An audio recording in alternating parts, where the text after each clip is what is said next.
In today's video, I'm going to teach you how to create a customized table in your document that looks clean and professional. Let's dive right in and get started. First, what you'll want to do is head over to the Insert tab at the top of your document.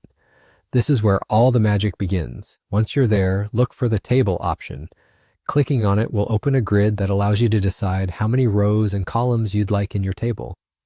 Simply drag your cursor to select the desired dimensions. And once you're happy with your choice, click to insert the table into your document.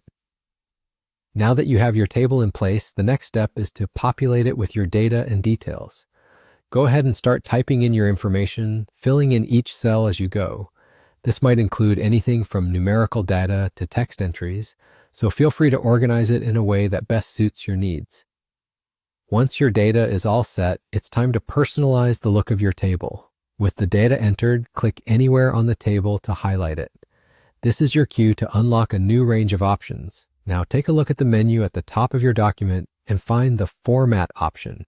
Click on this and a drop-down menu will appear. From here, locate and hover over the Table option until another menu extends out.